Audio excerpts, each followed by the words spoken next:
तो चंद्रयान 3 मिशन की अपार सफलता ने दुनिया को हैरान कर दिया है। जिस तरीके से इसरो ने प्रदर्शन किया, उस इसरो की शक्ति का लोहा पूरी दुनिया ने मान लिया। लैंडर विक्रम ने 23 अगस्त को चंद्रमा की सतह पर लैंडिंग की थी और ये वो समय था जब वहां सूरज निकला हुआ था। फिर इसके करीब 14 दिन बाद विक्रम और प्रज्ञान ने अपने मिशन को पूरा किया और उन्हें नींद में भेज दिया गया था क्योंकि चांद पर रात हो चुकी थी। इसी कड़ी में जब 21 सितंबर को चांद पर सुबह हुई तो इसरो की तरफ से प्रज्ञान रोवर और विक्रम लैंडर को जगाने की कोशिश भी शुरू कर दी गई। यहाँ से सिग्नल्स भेजे गए, लेकिन इस मामले में अभी तक सफलता नहीं मिली है। ऐसे में सवाल है कि क्या प्रज्ञान रोवर और विक्रम लैंडर की नींद नहीं टूटेगी? क्या चंद्रयान 3 मिशन पूरा हो चुका है? तो चंद्रयान 3 लूनर नाइट के बाद अभी एक्टिव नहीं हुआ है और लैंडर विक्रम और रोवर प्रज्ञान ने से अभी कनेक्शन नहीं हो पा रहा है। पहले कहा जा रहा था कि चंद्रयान स्लीप मोड में जाने के बाद 22 सितंबर को फिर से स्लीप मोड से हटेगा और काम करना शुरू कर देगा।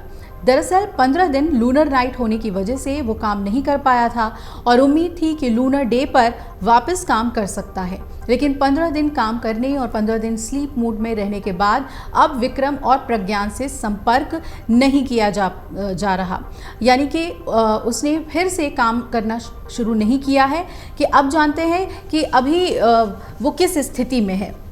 तो मीडिया रिपोर्ट्स बता रहे हैं कि उम्मीद है कि अभी भी चंद्रयान से संपर्क किया जा सकता है। उम्मीद थी कि बैटरी फिर से चार्ज हो जाएगा क्योंकि वहाँ सुबह हो गई है। 15 दिन वहाँ लूनर नाइट थी, बहुत ज़्यादा ठंड की वजह से बैटरी डिस्चार्ज हुआ होगा। अब लूनर नाइट के 15 दिन में चांद पर -200 जो तापमान था वो होता है, जिस वजह से इसके कई पार्ट्स ने काम करना बंद कर दिया होगा। तेज़ ठंड से कई पुर्जे नहीं काम कर पा रहे होंगे। अगर ये पुर्जे फिर से काम करते हैं तो एक बार फिर से कनेक्शन रिसीव करने लगेगा और फिर से कुछ डिटेल इसरो से शेयर करने लगेगा, लेकिन अभी ट्रांसमीटर ऑन ना हो पाने की वजह से कनेक्टिविटी नहीं है और जब तक ये ऑन नहीं होगा तब तक कुछ कनेक्टिविटी हासिल नहीं होगी।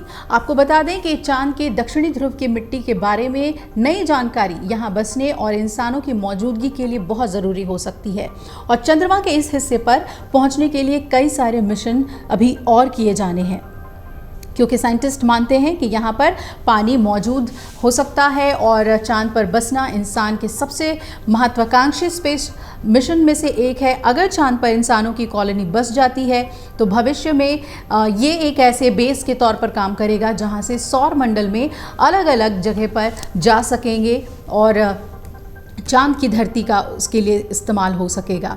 दूसरी तरफ इसरो चीफ एस सोमनाथ ने कहा कि राष्ट्रीय चिन्ह और इसरो लोगों के ठीक ढंग से नहीं छपने ने हमें नई जानकारी दी है। हमें पहले से मालूम था कि चांद की मिट्टी थोड़ी अलग है, लेकिन हमें पता लगाना है कि इसके ऐसे होने की वजह क्या है। चांद की मिट्टी धूल भरी नहीं है बल्कि ये थुलथुली है।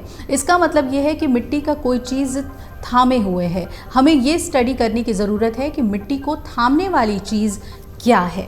तो कई सारे तथ्य हैं जो निकलकर सामने आ रहे हैं और वैज्ञानिक उस पर आगे काम कर रहे हैं। अमर उजाला अब आपके टीवी पर भी। अपने स्मार्ट टीवी पर YouTube पर सर्च करें अमर उजाला, चैनल सब्सक्राइब करें और देखें ताज़ा खबरें, वो भी HD क्वालिटी में। और हाँ, बेल आइकन दबाना ना भूलें ताकि हर खबर हो आपके घर। अमर उजाला, निष्पक्ष, निर्भीक, निरंतर।